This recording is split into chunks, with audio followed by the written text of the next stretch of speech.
දැන් මෙන්න මේ වගේ කුකුල් අඩි වලට ගොඩක් අය කියනවානේ මායිම් සලකුණු කියලා. ඉතින් මම පෙන්වන්න ඕනේ ওই මායිම් සලකුණු කියන ඒවා හැම එකම මායිම් සලකුණු නෙමෙයි. ඒක තේරුම් ගන්න. මායිම් සලකුණු ඔළුවේ හැරිච්ච අතේ ගහන්නේ නැහැ. මේවා මේ නිදන් වස්තු වලට ගහන ඒවා. සමහරක් ඒවා කඳු පෙන්වන්නේ. ඒ පැත්ත දිශාව විතරයි පෙන්වන්නේ. නිදන් වස්තුවක් එක කෙලින් නැහැ. ඒ පැත්තට දිශාවට තියෙනවා. ඒ කන්දේ තියෙනවා කියන එක පෙන්වනවා. ඉතින් ඒ වගේ ඒවා අපි තේරුම් ගන්න ඕනේ. හැම එකම මායිම් සලකුණු කරගන්න කම්පුරුවට කෑ ගහලා තේරුම්න්නේ නැහැ. ඒවා තේරුම් ගන්නයි මේ කියන්නේ. මේවා කඩන්න එපා. මායිම් සලකුණු කියලා ඔයගොල්ලෝ ඉඩම් අල්ලගන්න මේවා කඩන්න පුළුවන්. ඒ නිසා කල්ලා විනාශ කරන්න එපා. ඒවා ලොකු සාපයක් වෙන වැඩ ඕනේ. ඕවා කල්ලා විනාශ කරොත් නිදන් සලකුණු කැඩුවොත් එහෙම ඔයගොල්ලන්ට එදා ඉඳන් හරියන්නේ නැහැ. කරන කිසිම දෙයක් සාර්ථක වෙන්නේ නැහැ. යන්නේ නේද ප්‍රශ්නම තමයි. මොකද මේවත් එක බයිඩෝ ගොඩක් අරගෙන ඉන්නවා. පුළුවන් තරම් පරිස්සම් වෙන්න ඉතින් මේ වෙන්නේ. ඉන්න මගින් තවත් මේ මහින්ද රාජසූරියක් ගත්ත කෙනෙක්. මේ තියෙන යා මට මුදල් දාපු රිසිට් එක. රයිට් මෙයාගේ විස්තරය වල තියෙන්නේ. මෙයා මගෙන් මම සූරියක් ගන්න ඕනේ කියලා තියෙන ඒවා.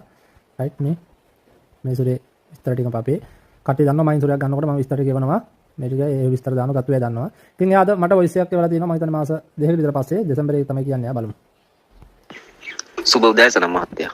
ඔබතුමා යපු යන්ත්‍රේ මට දෙසැම්බර් 26 හම්බුණා. ඔබතුමා කිව්වා උදේ දාගන්න කිව්වා 27 ඉඳලා මම දාගත්තා. දැන් නම් හරි හොඳයි වැඩ හම්බ වෙනවා. මිනිස්සු හොයාගෙන එනවා. දැන් වැඩ වැඩි. ඊයේත් ආව වැඩවලට හොයාගෙන මිනිස්සු නියමයි වැඩි. දැන් එන්න හොඳයි. මට දාපු දවසේ ඉඳලා දවස් 5ක් යනකම් හරි අමාරුයි. නිතරම රස්නේ දාඩිය දානවා හරිම පහසුයි.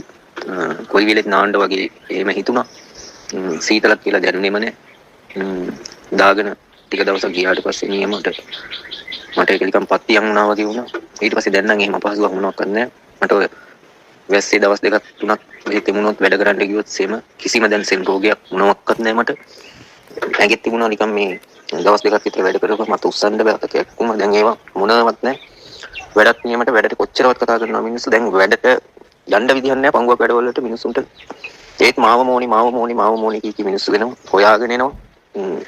නියම වැඩක් ඕන කෙනෙකුට හොඳ දෙයක් කියලා හිතනවා. මහත්තයාට ගොඩාක් පිං මේ කරපු උදව්වට.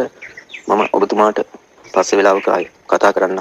ඔබතුමාට ගොඩාක් පිං මේ කරපු උදව්වට. මේක නම් ලොකු උදව්වක්. ආයෙ මගේ ජීවිතේ කරපු ලොකුම උදව්ව මහත්තයා වෙන්න ඕනේ කරලා තියෙන්නේ.